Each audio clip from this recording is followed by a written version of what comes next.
Well, I've got some more bad news for Tundra owners out there. This is a story that I find interesting because Toyota keeps ignoring the hybrid owners, which is partially why I'm doing this video. But the second story is a little more concerning, and this came in right after I did an interview with Ryan Gregg. You can see that on the channel about Toyota Tundra issues and how they really didn't have the debris issue resolved until November of 2024, which is kind of a disaster. But the second issue is we actually have a confirmed failure, a recalled crate engine in one of these Tundras. Yes, that's right. So someone had an original Tundra.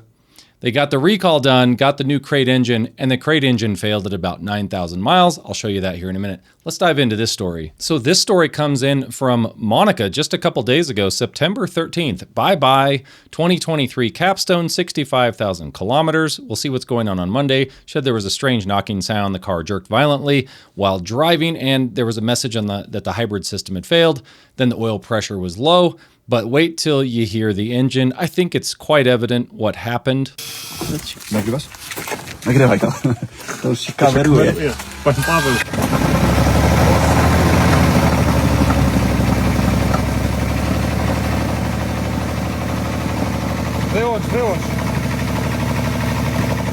Wyłącz, tam już napierdala coś, ja nie wiem czy...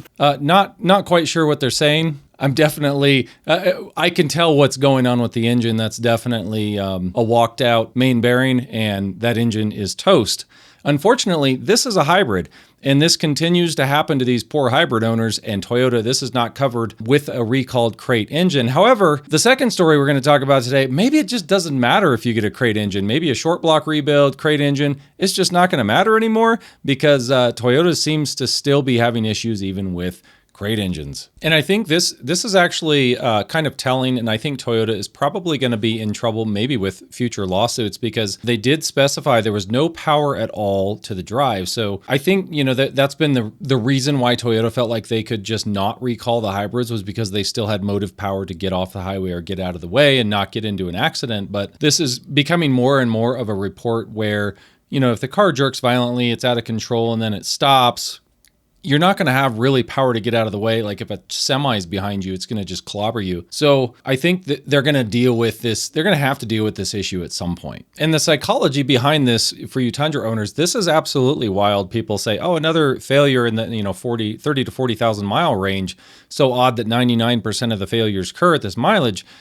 And then someone, Brandon Moore, says, never travel long road trips if you are between 30 and 40,000 miles. It's like, dude, you got a $60,000, $80,000 truck and you're going to, no, I don't want to take it on a road trip though, because it's potentially going to fail. Hey, come on. This is getting ridiculous. And I feel bad for you Tundra owners out there, man. It's like they're seeing ghosts, right? They're not sure whether they can trust their truck. And then every day they're kind of coping with the purchase. And this guy, you know, this is happening to these trucks way more often than it should. And the engine debris story is seeming less and less likely.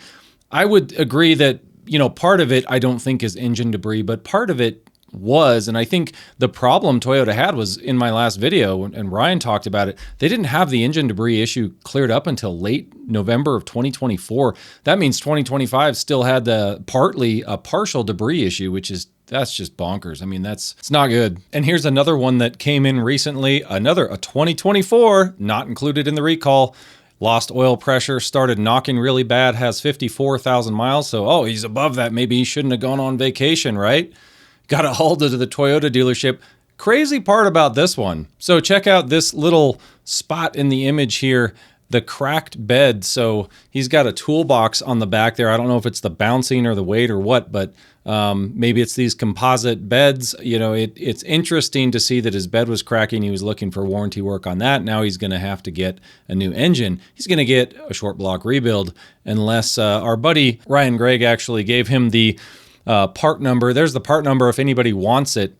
19,000F4030. That is basically the full engine assembly. If you fight for it, my guess is you could probably get a lawyer involved, and instead of getting a short block rebuild, you could maybe get a crate engine, although it might not matter. That leads us to this next story. So this is Hudson Stafford. I'm trying to get in touch with Hudson, see if he'll come on the channel and tell his story, but he was responding. So some guy had hit 100,000 miles in his TRD Pro, because not all of them fail, just so everybody's aware. He says, hold off on the recall engine because there was another gentleman posting and he said, hey, I got 100,000 miles. I'm going to go get the recall engine. This guy said he made it to 58,000 miles with no issues. The dealership bullied him into doing the swap. So after 11,000 miles on his new one, it just blew.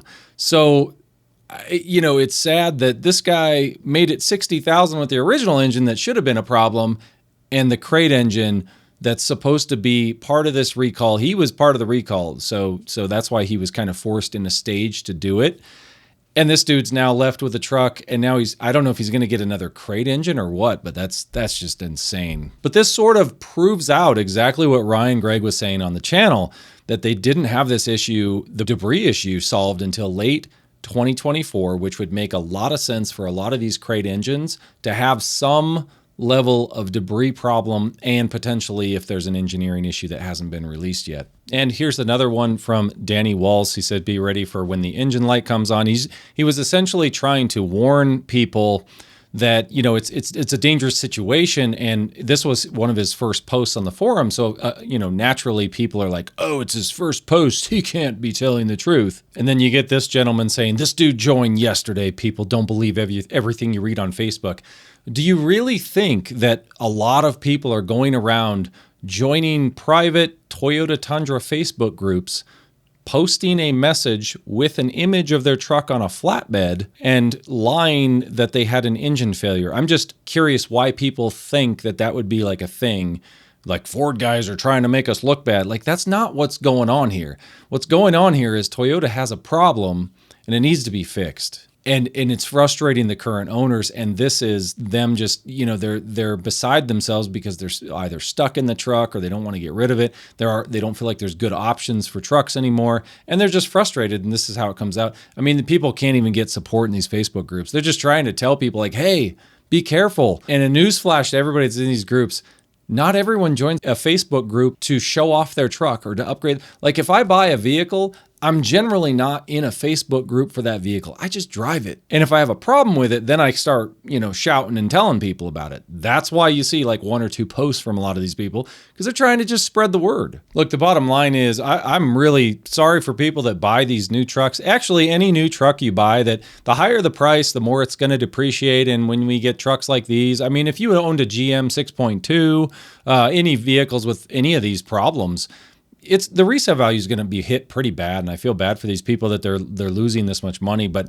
hey, just always remember, the more you spend, the more you stand to lose, especially in a depreciating asset like a vehicle, a truck. You know, it's such a bummer. I wish Toyota would take care of the hybrid owners. I wish they would take care of all of these people. And boy, it would have been nice if all these recalled crate engines would have been good and debris free. But I think we're going to start seeing this a little more frequently on, you know, maybe it's going to be 1% or 2%. I don't really know what the numbers are. Whatever percentage it is, it's much higher than what people are used to, especially for Toyota. Let's hope they get it figured out for 2027, maybe the like late 26, early 27s. I don't know.